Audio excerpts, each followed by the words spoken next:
தூத்துக்குடியில மீண்டும் கனிமொழி ஜெயிக்கிறதுக்கு நாடார் சமுதாயத்தினரோட வாக்கு வங்கி முக்கியமானதா இருக்கு. ஆனா அதுல ஒரு சிக்கல் ஏற்பட்டிருக்கு. நாடார் அமைப்புகளை சேர்ந்த முக்கிய புள்ளிகளான முத்து ரமேஷ், KSM கார்த்திகேயன் உள்ளிட்டவங்க கனிமொழிக்கு எதிர்ப்பு தெரிவிக்க ஆரம்பிச்சிருக்காங்க. கன்னியாகுமரி, திருநெல்வேலி, தென்காசி, தூத்துக்குடி, விருதுநகர் ஆகிய தென் மாவட்டங்கள்ல நாடார் சமுதாயத்தினர் பெரும்பான்மையா இருக்காங்க. ஆனா திமுக நாடார் சமுதாயத்தினரோட முகமா கனிமொழிய களமிறக்கிறத சில நாடார் அமைப்புகள் விரும்பல. கனிமொழியோட தாயார் மற்றும் கணவர் நாடார் சமுதாயத்தை சேர்ந்தவங்க அப்படிங்கறதுக்காகலாம் கனிமொழிய நாடாரா ஏத்துக்க முடியாதுங்கிற குரலும் எழ ஆரம்பிச்சிருக்கு. ஆனாலும் பல நாடார் அமைப்புகள், சங்கங்கள், தலைவர்களோட ஆதரவு கனிமொழிக்கு இருக்கதான் செய்யுது.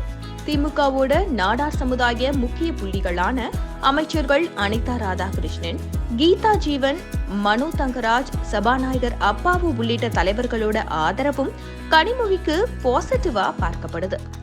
மொத்தத்துல கனிமொழிய நாடாரா ஏத்துக்கிட்ட அமைப்புகள் ஒரு பக்கம் ஆதரவு பிரச்சாரத்தையும், ஏத்துக்காத அமைப்புகள் எதிர்ப்பு பிரச்சாரத்தையும் முன்னெடுத்திருக்கு.